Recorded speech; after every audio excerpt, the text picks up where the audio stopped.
नमस्कार दोस्तों, मैं संदीप शर्मा आप सभी लोगों का यूपी बिहार एग्ज़ाम पर एक बार फिर से स्वागत करता हूं। मैं आपके लिए एक नया टॉपिक सर्वनाम लेकर आया हूं, जिससे मैं आपको सर्वनाम से बनने वाले सभी क्वेश्चनों को सॉल्व करवाने की कोशिश करूंगा। तो आइए समझते हैं सर्वनाम। एक छोटे से वाक्य हैं, इन वाक्यों के माध्यम से मैं आपको सर्वनाम बताना चाहूँगा कि सर्वनाम होता क्या है। तो देखिए, सर्वनाम की जो परिभाषा होती है, सर्वनाम कहते किसे हैं? तो संज्ञा के बदले में जो शब्द प्रयोग किए जाते हैं उसे हम कहते हैं सर्वनाम। यानी कि जो सर्वनाम है वह भी एक प्रकार की संज्ञा है। जैसे मान लीजिए किसी का नाम आपको बताए थे राम है, तो वह व्यक्ति क्या है? वह शब्द आपका क्या है? संज्ञा शब्द है। अगर मान लीजिए वह शब्द लिखा जाए, वह एक लड़का है, वह एक लड़का है, तो यहाँ पर वह शब्द क्या हो जाएगा? आप कहते हैं कि वह शब्द एक सर्वनाम है। लेकिन अगर किसी का नाम ही वह हो जाए, तो वह क्या हो जाएगा? वो भी आपका क्या हो जाएगा? संज्ञा। यानी कि हर एक संज्ञा शब्द क्या होता है? सर्वनाम। तो एक सेंटेंस के माध्यम से, वाक्यों के माध्यम से मैं आपको समझाने की कोशिश करूँगा कि सर्वनाम क्या होता है। तो देखिए, हम एक वाक्य लिखे हैं, इन वाक्यों को ध्यान से देखिएगा। राम के 3 भाई थे, ठीक है। जैसा कि आप जानते हैं और पढ़े भी होंगे कि राम के 3 भाई थे, उनके पिता का नाम दशरथ था। तो यहाँ पे राम शब्द लिखा है, राम के बारे में कही जा रही है बात। राम के बारे में क्या कही जा रही है कि राम के 3 भाई थे। फिर यहाँ पे एक वाक्य आया कि उनके, यहाँ पे देखिएगा एक वाक्य में आया उनके पिता का नाम दशरथ था, यानी कि राम के ही बारे में बात बताई जा रही है। फिर यहाँ पे आया उनकी माता का नाम, देखिएगा तो यहाँ पे लिखा हुआ है क्या? उनकी। मतलब किसके बारे में? राम के बारे में ही बात कही जा रही है। फिर आगे देखेंगे, यहाँ पे एक वाक्य लिखा हुआ है, वे 14 वर्ष के लिए वनवास गए, उन्होंने रावण का वध किया। उसके बाद लिखा है वह अपने भाइयों में सबसे बड़े थे।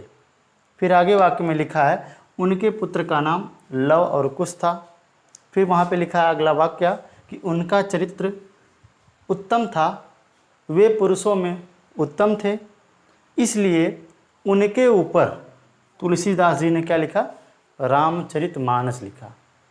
तो इस वाक्य में जितना भी हमने गोला बनाया हुआ है, यानी यहाँ पे जो जो भी शब्द को गोला बना दिया गया है, वे सभी शब्द किसके बारे में कहे जा रहे हैं? राम के बारे में। यानी अगर यहाँ पे राम शब्द लिखा जाए, यानी जहाँ जहाँ पे गोला शब्द है वहाँ शब्द का मतलब सब क्या है? सभी शब्दों का मतलब क्या है? राम है। देखिएगा, जहाँ जहाँ पे गोला लिखाया गया है, बनाया गया है, उन सभी शब्दों का मतलब क्या है? राम ही है।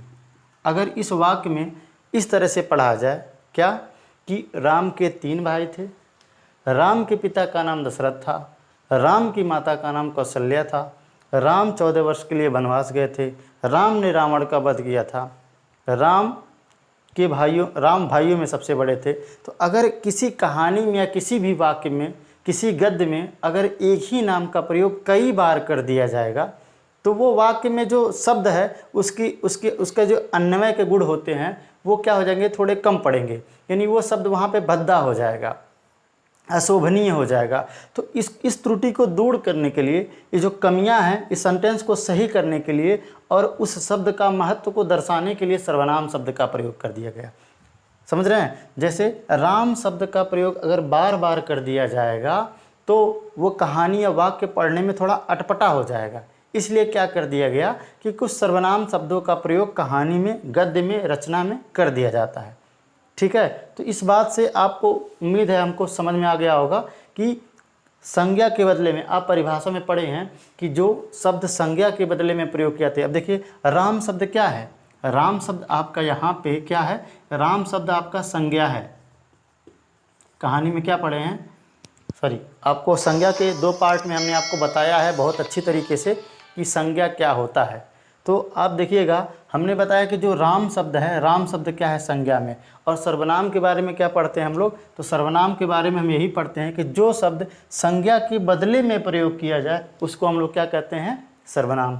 तो यहाँ पे जो राम शब्द है, राम शब्द के बदले में ही उनके शब्द जो आया है, या उनकी शब्द आया है, या फिर क्या आया है? यहाँ पे वे शब्द आया है। ये सभी शब्द जो गोला बना दिया गया है, इंडिकेट कर दिया गया है, ये सभी शब्द किसके जगह पर आए हैं? तो ये सभी शब्द राम की जगह पर आए हैं। तो इसीलिए कहा जाता है कि जो शब्द संज्ञा के बदले में प्रयोग किया जाए वो सर्वनाम होता है। ठीक है, तो आप इसको समझ सकते हैं कि सर्वनाम किसे कहते हैं। अब मैं आपको बताऊंगा कि सर्वनाम के कितने भेद होते हैं और उनके कौन कौन से प्रकार होते हैं। तो देखिए, सर्वनाम में कुल 6 प्रकार के सर्वनाम के भेद होते हैं। इन 6 प्रकार के सर्वनाम में सबसे पहला जो सर्वनाम होता है वो होता है आपका पुरुषवाचक, दूसरा होता है आपका निश्चयवाचक, तीसरा जो सर्वनाम होता है उसे हम कहते हैं अनिश्चयवाचक, चौथा होता है निजवाचक, पांचवा होता है आपका संबंधवाचक और छठवां जो प्रकार होता है उसे कहते हैं प्रश्नवाचक। यानी परीक्षा में प्रश्न पूछता है कि सर्वनाम को कितने प्रकार से बांटा गया है या सर्वनाम के कितने भेद होते हैं, तो आप बताइएगा कि सर्वनाम के कुल कितने भेद होते हैं, 6 होते हैं। या परीक्षा में पूछ ले आपसे कि सर्वनाम में कुल कितने शब्दों का प्रयोग होता है, यानी कुल कितने प्रकार के शब्द होते हैं, तो कुल प्रकार के जो शब्द होते हैं वो होते हैं आपके 11। कुल 11 प्रकार के शब्द का प्रयोग होता है। यानी आपसे एग्जाम में पूछा जाए कि सर्वनाम में कुल कितने प्रकार के शब्दों का प्रयोग किया जाता है या सर्वनाम में कुल मुख्य रूप से कितने शब्द होते हैं, तो आप बताइएगा 11। तो 11 कौन कौन से होते हैं मैं आपको बताता हूँ। तो देखिएगा, सबसे पहले इसमें शब्द हैं मैं, तुम, आप, मैं, तुम, आप, यह, वह, जो, सो, कोई, कौन, कुछ, क्या। मैं, तुम, आप, यह, वह, जो, सो और कोई, कौन, कुछ, क्या, ये टोटल जो हैं 11 शब्द हैं टोटल। आप याद रखिएगा, देखिए 1 2 3 4 5 6 7 8 9 10 और 11। इन 11 प्रकार के शब्दों के बारे में पूछा जाता है। तो याद रखिएगा, अगर आपसे पूछा जाएगा कि सर्वनाम के भेद कितने होते हैं तो 6 बता दीजिएगा। सर्वनाम में कितने प्रकार के शब्दों का प्रयोग किया जाता है, तो कुल 11 प्रकार के शब्दों का प्रयोग किया जाता है। अब आपको बारी बारी से मैं बताता हूँ कि ये जो सर्वनाम के भेद हैं ये इसके अंतर्गत क्या क्या आता है। ठीक है, तो देखिए, जो सर्वनाम का जो सबसे पहला भेद होता है जिसे हम लोग कहते हैं पुरुषवाचक सर्वनाम, इसको 3 तरह से बांट दिया गया है। ठीक है, अब सबसे पहले आप समझिएगा कि पुरुषवाचक सर्वनाम किसे कहते हैं या पुरुषवाचक सर्वनाम होता क्या है। तो देखिएगा, पुरुषवाचक जो सर्वनाम होता है, पुरुषवाचक सर्वनाम की परिभाषा ये होती है कि ऐसा सर्वनाम जिसके अंतर्गत 3 पुरुष आते हैं। तो कौन कौन से वो पुरुष होते हैं, देखिएगा। सबसे पहले इसमें आता है उत्तम पुरुष, उत्तम पुरुष। दूसरा है आपका मध्यम पुरुष, मध्यम पुरुष। और तीसरा होता है अन्य पुरुष, अन्य पुरुष।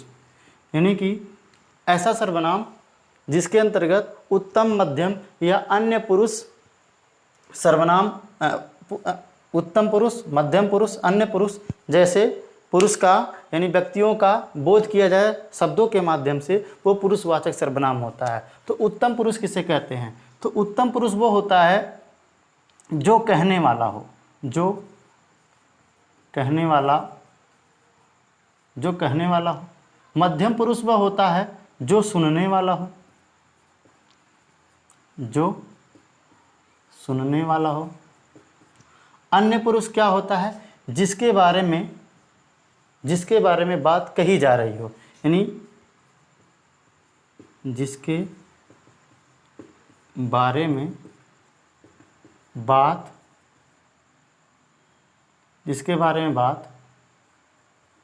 कही जाए।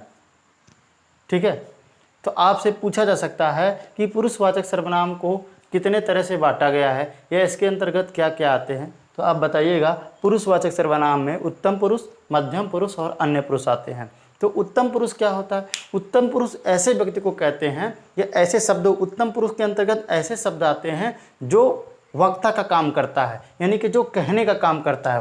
कहने वाला यानी कि आप वक्ता कह सकते हैं, कहने वाला यानी कि वक्ता।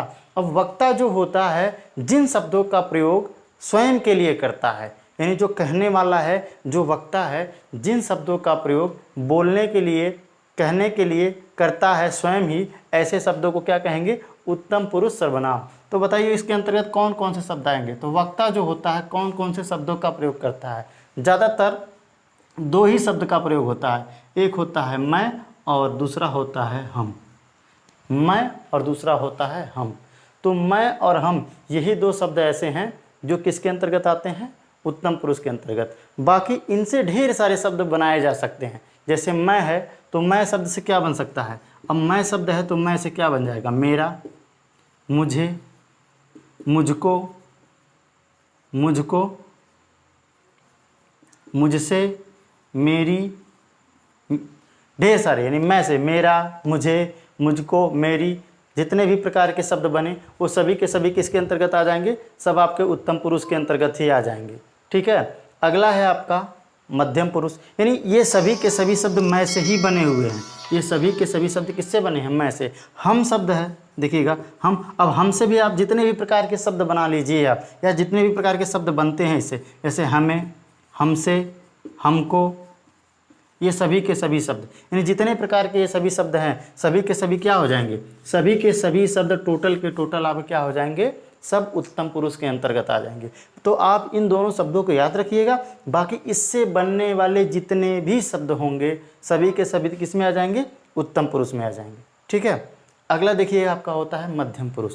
अब मध्यम पुरुष किसे कहते हैं? तो मैंने आपको बताया है, जो सुनने वाला हो यानी कि श्रोता, जो सुनने वाला हो यानी कि श्रोता। तो मध्यम पुरुष में जो सुनने वाला हो यानी कि जिसको श्रोता हम कहते हैं। अब सुनने वाला जो होता है यानी कि जो सुनने वाला उसके लिए कौन सी बातें या कौन से शब्दों का प्रयोग किया जाता है? तो जैसे मान लीजिए मैं बोल रहा हूँ, आप सुन रहे हैं, तो आप क्या हो जाएगा? आप या तुम शब्द हो गया मान लीजिए। यानी कि यहाँ पे श्रोता जो होता है उसके लिए कौन सा शब्द का प्रयोग किया जाता है? तुम। अब तुम शब्द को तो बोलते ही हैं, लेकिन सम्मान सूचक के लिए तुम को लोग क्या कहते हैं? आप के रूप में प्रयोग करते हैं। आप बोलते हैं तुम। अब बताइए तुम से जितने भी शब्द बनेंगे वे सभी के सभी किसके अंतर्गत आ जाएंगे? सब मध्यम पुरुष में आ जाएंगे। तो जैसे तुम है तो तुम को क्या हो जाएगा? तुम्हारा, तुझे, तुझको, तुमसे, तेरा, तेरे, कुछ भी हो जाए, या आप, आपको, आपसे, जितने भी शब्द आएंगे सभी के सभी क्या कहलाएंगे? मध्यम पुरुष कहलाएंगे। ठीक है। तो मध्यम पुरुष के अंतर्गत कौन सा शब्द आ जाएगा? तुम और आपको याद रखिएगा। अगला है आपका अन्य पुरुष। तो अन्य पुरुष में कौन सा शब्द आएगा? अन्य पुरुष में यानी कि जिसके बारे में बात कही जाए, जिसके बारे में बात कही जाए। जैसे मैं आपसे कह रहा हूँ किसके बारे में? किसी और के बारे में कोई बात कह रहा हूँ, तो उसके लिए जिस शब्द का प्रयोग किया जाएगा वो किस में आ जाएगा? अन्य पुरुष में। जैसे अन्य पुरुष में, अब अन्य पुरुष में देखिए जैसे हो जाएगा यह, वह, ये भी, ऐसे हो जाएगा। ये सभी किसके अंतर्गत आ जाएंगे? ये सभी शब्द हो सकते हैं आपके किसके अंतर्गत? अन्य पुरुष के अंतर्गत आ जाएंगे। तो आप याद रखिएगा इन शब्दों से ही आपकी परीक्षा में प्रश्न बनेंगे। मिला जुलाकर आपको कोई वाक्य दे दिया जाएगा और उनसे पूछा जाएगा कि बताइए कौन सा सर्वनाम है। तो देखिए आपका इस सर्वनाम के जो प्रकार हैं, इस 6 सर्वनाम में 6 सर्वनामों का भी नाम दे सकता है, या पुरुषवाचक के अंतर्गत उत्तम, मध्यम या अन्य जो होते हैं इनका भी नाम दे सकता है। तो आप इसको भली बात तैयार कर डालिएगा जिससे आपको पता चल जाए। ठीक है। तो मैं आपको बार बार बता दे रहा हूँ कि सर्वनाम के जो भेद हैं ये, और इनसे बनने वाला जो शब्द होता है उसको आप याद रखिएगा। अगला देखिए आपका होता है निश्चयवाचक सर्वनाम। अब निश्चयवाचक सर्वनाम क्या होता है? तो निश्चयवाचक सर्वनाम ऐसा सर्वनाम शब्द होता है जिससे हमको निश्चितता के बारे में पता चल जाए, ये चीज़ें कन्फर्म हो जाएं, निश्चित हो जाएं, वो इस सर्वनाम शब्द किसके अंतर्गत आ जाएंगे? आपके निश्चयवाचक। जैसे आपके यह, वह, मुख्य रूप से 2 शब्द आते हैं, इनसे बनने वाले ढेर शब्द हो सकते हैं, लेकिन आप समझिएगा कि निश्चयवाचक सर्वनाम के अंतर्गत जब वाक्य आता है तो उसको हम कैसे करते हैं। जैसे मान लीजिए कह दे यह गाय मेरी है, यह गाय मेरी है, या वाक्य दे दे यह मेरी गाय है। अब आपके लिए टेढ़ी खीर हो जाएगा, यह गाय मेरी है, यह मेरी गाय है, यहाँ पर भी यह है और यहाँ पर भी यह है। अब इसमें से आपको पहचानना रहेगा कि कौन सा सर्वनाम है। ठीक है, तो याद रखिएगा। अब इसके बाद हम आपको एक टॉपिक बताएंगे विशेषण के बारे में, जहाँ पे एक सर्वनामिक विशेषण होता है। ठीक है, तो उस टॉपिक में उसके बारे में चर्चा करेंगे। लेकिन आप यहाँ समझ लीजिए कि निश्चयवाचक सर्वनाम जो होता है वो निश्चितता के बारे में बताता है, यानी निश्चित कन्फर्म करता है। तो यहाँ पे देखिए, अगर किसी भी सर्वनाम, यहाँ पे यह है आपका क्या हो जाएगा, देखिएगा यहाँ पे अगर यह शब्द क्या है, यह सर्वनाम है कि नहीं, इसके बाद कौन सा शब्द प्रयोग हो रहा है। तो गाय क्या है, पहले ये देखिए। अगर गाय शब्द क्या है, तो गाय शब्द आपका क्या हो जाएगा, गाय शब्द आपका है संज्ञा। तो सर्वनाम और संज्ञा कभी भी एक साथ नहीं आते हैं। ठीक है, इसलिए यह शब्द आपका क्या हो जाएगा, विशेषण हो जाएगा, सर्वनामिक विशेषण। आगे हम पढ़ेंगे। ठीक है, और यहाँ पे गाय और बीच में मेरी यानी शब्द आ रहा है, जो क्या बता रहा है, दोनों के बीच में संबंध बता रहा है। तो ये आपका पहला वाला क्या हो जाएगा, यही आपका हो जाएगा क्या, सर्वनाम। ये आपका सर्वनाम हो जाएगा। ठीक है, हाँ, इससे बनने वाले भी अगर वाक्य आते हैं तो ऐसे पहचानिएगा कि अगर संज्ञा के जस्ट पहले क्या लिखा रहे, यह है या वह शब्द लिखा रहे, इसके पहले कुछ भी, वह गाय मेरी है, तो भी क्या हो जाएगा, वह शब्द आपका संज्ञा नहीं माना जाएगा, क्योंकि ये संज्ञा सर्वनाम दोनों एक ही साथ प्रयोग नहीं होंगे। ठीक है, याद रखिएगा। तो आप ऐसे बना के आप उसको पहचान सकते हैं। ठीक है, देखिएगा अगला, देखिएगा तो अगला सर्वनाम है आपका अनिश्चयवाचक सर्वनाम। अब अनिश्चयवाचक सर्वनाम क्या होता है, तो जिसमें किसी निश्चितता के बारे में ना बोध करा पाए। रुको एक मिनट, गड़बड़ हो जाता है। अगला सर्वनाम है जो अनिश्चयवाचक सर्वनाम, यानी ऐसा सर्वनाम जिससे हमें किसी चीज़ के बारे में या किसी सर्वनाम शब्द के बारे में निश्चितता का बोध ना हो, उसे हम क्या कहते हैं, अनिश्चयवाचक सर्वनाम। जैसे कोई या कुछ, कोई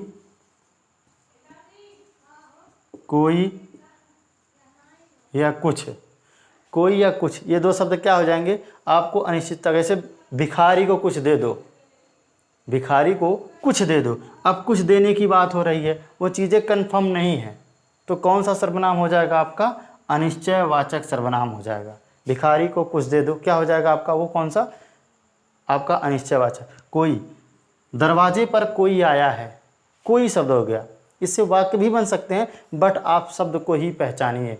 ठीक है, तो दरवाजे पर कोई आया है, तो कोई शब्द क्या हो जाएगा आपका, कोई शब्द आपका अनिश्चयवाचक सर्वनाम हो जाएगा।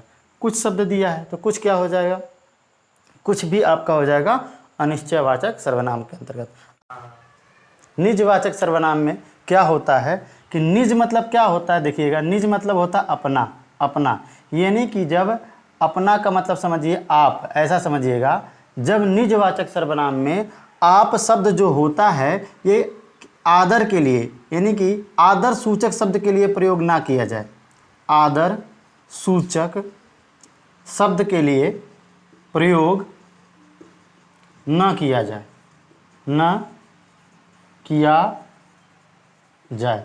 जब आप शब्द का प्रयोग आदर सूचक शब्द के लिए प्रयोग नहीं किया जाएगा तो वहाँ पे कौन सा सर्वनाम हो जाएगा आपका, निजवाचक सर्वनाम। जैसे मैं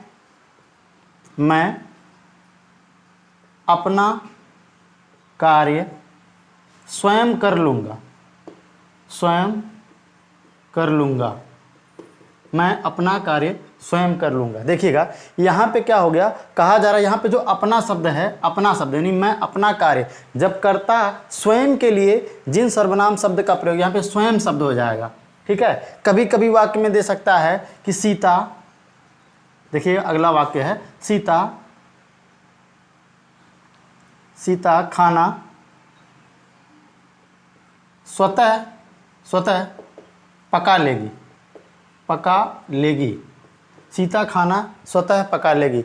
अब क्या हो जाएगा, अगर कभी भी देखिएगा कि कर्ता जिन सर्वनाम शब्दों का शब्द जिन सर्वनाम शब्दों का प्रयोग स्वयं के लिए करेगा तो क्या हो जाएगा आपका निजवाचक सर्वनाम। निजवाचक में कुछ शब्द आते हैं, इन शब्दों को आप याद रखिएगा। जैसे आपका हो जाएगा स्वयं, स्वयं, खुद शब्द हो सकता है खुद, अपने आप, अपने आप, स्वयं, खुद, अपने आप। बाकी आपका अगला इसमें तो लिख ही दिए हैं, स्वयं, स्वतः, खुद, अपने आप, ऐसे शब्द आएंगे तो किसके लिए आ जाएंगे, वो सब निजवाचक सर्वनाम के लिए। ठीक है। हाँ, आदर सूचक शब्दों में इसका प्रयोग अगर किया जाएगा तो वो सर्वनाम नहीं माना जाएगा, याद रखिएगा। जैसे देखिएगा, पिता,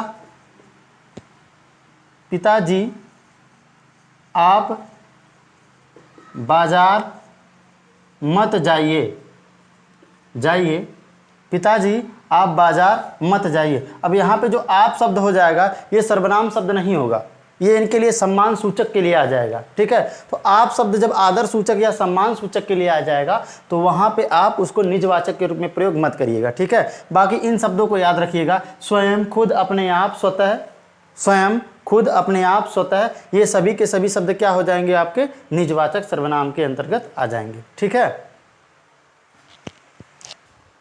तो अगला सर्वनाम है आपका संबंधवाचक सर्वनाम। तो संबंधवाचक सर्वनाम किसे कहते हैं, तो याद रखिएगा, जिस सर्वनाम शब्द से, जिस सर्वनाम शब्द से, जिस सर्वनाम शब्द से संबंध का बोध हो, यानी कि संबंध का बोध करवाने में, नहीं आप ऐसे कह सकते हैं कि ऐसे सर्वनाम शब्द जिससे संबंध का बोध हो, या आप कह सकते हैं कि संबंध का बोध कराने वाले, संबंध का बोध कराने वाले सर्वनाम शब्दों को, संबंध का बोध कराने वाले सर्वनाम शब्दों को हम क्या कह सकते हैं, संबंधवाचक सर्वनाम कह सकते हैं। ठीक है। आप दोनों तरह से बता सकते हैं क्या, कि जिन सर्वनाम शब्दों से संबंध का बोध हो उसे संबंध बोधक, संबंधवाचक या संबंध बोधक सर्वनाम कहते हैं, या संबंध का बोध कराने वाले सर्वनाम शब्दों को हम क्या कहते हैं, संबंधवाचक सर्वनाम कह सकते हैं। जैसे बहुत पहले आप मुहावरा एक पढ़े होंगे, बहुत पुराना मुहावरा है, जिसकी लाठी उसकी भैंस। उदाहरण देखिएगा, उदाहरण है क्या, कि जिसकी लाठी उसकी भैंस, जिसकी लाठी उसकी भैंस। ठीक है। तो यहाँ पे जिसकी और उसकी संबंध बता रहा है, जिसकी उसकी संबंध बताने वाले कौन कौन से शब्द होते हैं आप समझिएगा। जैसे हम आपको बताए हैं पुरुषवाचक सर्वनाम, और पुरुषवाचक सर्वनाम के अंतर्गत क्या क्या आता है। तो पुरुषवाचक सर्वनाम में आप पहले 3 प्रकार के सर्वनाम पढ़े हैं, कौन कौन से। पहला एक बताए हैं आपको हम उत्तम, दूसरा पढ़े हैं आप मध्यम, दूसरा पढ़े हैं आप क्या मध्यम, तीसरा पढ़े हैं अन्य। अभी यहीं से आपको समझ में आ जाएगा कि संबंधवाचक सर्वनाम कौन कौन से हैं। तो देखिएगा, पुरुषवाचक सर्वनाम में उत्तम, मध्यम और अन्य। ठीक है। उत्तम, मध्यम और अन्य में आप पढ़े होंगे। उत्तम पुरुष में सर्वनाम में आप क्या क्या पढ़े हैं, उत्तम, मध्यम और अन्य पुरुषवाचक सर्वनाम में क्या पढ़े हैं। उत्तम में आता है मेरा मैं शब्द। ठीक है। अगर बहुवचन के लिए हम इसका प्रयोग क्या करते हैं, हम। अगर देखेंगे तो बहुवचन के लिए इसका प्रयोग हम क्या कर देते हैं, हम। तो मैं से भी जो भी, यानी सर्वनाम के उत्तम पुरुष सर्वनाम से मैं आपको क्या बताना चाह रहा हूँ, संबंध के बारे में। देखिएगा, तो मैं शब्द है तो मैं से क्या क्या बन सकता है। जैसे मैं से मिल जाएगा मेरा, मेरी, मेरा, मेरी, जो भी शब्द आपका इससे बन सकता है। या हम शब्द है तो हम का क्या हो जाएगा, हमसे, या हमारा, हमारी भी हो जाएगा, हमारी, हमसे, हमारा, हमारी, ये शब्द हो जाएगा। ये दोनों के दोनों किसके अंतर्गत आ जाएंगे, ये दोनों आपके उत्तम पुरुष सर्वनाम के अंतर्गत आ जाएंगे। ठीक है। लेकिन ये यहाँ पे इन्हीं उत्तम पुरुष से बनने वाला जो शब्द हो जाएगा वो संबंधवाचक सर्वनाम हो जाएगा। ठीक है। अगला जो आपका हो जाएगा, जैसे आपका मध्यम, मध्यम में आपको क्या बताए हैं, जैसे आपको मध्यम में बताए हैं तुम, या पढ़े हैं आप, तुम और आप पढ़े हैं। तो तुम और आप से कौन कौन से सर्वनाम शब्द बन जाएंगे, यानी संबंधवाचक सर्वनाम कौन कौन से पढ़ेंगे जो मध्यम पुरुष के अंतर्गत आएंगे। ठीक है। तो जैसे आप है तो तुम हो जाएगा क्या, तुम से हो जाएगा तुम्हारा, तुम्हारी, तुम्हारा, तुम्हारी, तुमसे, तुमसे, ये शब्द हो सकते हैं। यानी इनसे जितने भी शब्द आप चाहे तो बना सकते हैं या वाक्यों में आते हैं वो सभी शब्द हो जाएंगे, ठीक है। और अन्य में देखिए, अन्य में शब्द क्या आता है, जैसे अन्य में क्या आ सकता है, जैसे अन्य में आपका होता है इसका, इसे शब्द होता है, तो इसी से क्या बन जाएगा आपका, हो जाएगा इसका, इसकी या इसके, इसका, इसकी, इसके, ये क्या हो जाएगा आपका, ये आपका अन्य पुरुष सर्वनाम हो जाएगा। लेकिन ये सभी के सभी जो सर्वनाम शब्द आ जाएंगे किसके अंतर्गत आ जाएंगे, संबंधवाचक सर्वनाम के अंतर्गत आ जाएंगे। परिभाषा में फिर से आपको बताता हूं कि ऐसे सर्वनाम शब्द जो क्या करेंगे, संबंध बताने के लिए जिसका प्रयोग किया जाएगा वो क्या हो जाएंगे, आपके सर्वनाम शब्द हो जाएंगे, ठीक है। कौन से सर्वनाम शब्द, संबंधवाचक सर्वनाम। अगला जो है आपका सबसे अंतिम में वो है आपका प्रश्नवाचक सर्वनाम, ठीक है। तो देखिए प्रश्नवाचक सर्वनाम, प्रश्नवाचक सर्वनाम क्या क्या होता है, प्रश्नवाचक सर्वनाम किसे कहते हैं, तो ऐसे सर्वनाम शब्द यानी जिससे प्रश्न का क्या हो, बोध हो। प्रश्नवाचक, जिस सर्वनाम शब्द से, याद रखिएगा, जिस सर्वनाम शब्द से प्रश्न का बोध हो उसे हम क्या कहते हैं, उसे कहेंगे प्रश्नवाचक सर्वनाम। जैसे आपका इसमें आ जाएगा कब, कहाँ, क्या, क्यों, ठीक है, आदि शब्द, बहुत सारे शब्द आ सकते हैं। यानी कब, कहाँ, क्यों आदि शब्द हो सकते हैं। जैसे मैं आपसे पूछ लूँ कि आप कहाँ रहते हैं, आप कहाँ रहते हैं, आप कहाँ रहते हैं, ठीक, आप कहाँ रहते हैं, ये प्रश्न पूछा गया है, इसका उत्तर क्या देंगे, तो आप क्या बताएंगे, ठीक है, कहेंगे कि मैं यूपी में रहता हूँ, यूपी में रहता हूँ, ठीक है। तो कहाँ का उत्तर क्या मिलेगा आपको, यूपी। कहाँ का उत्तर क्या मिलेगा आपका, उत्तर प्रदेश।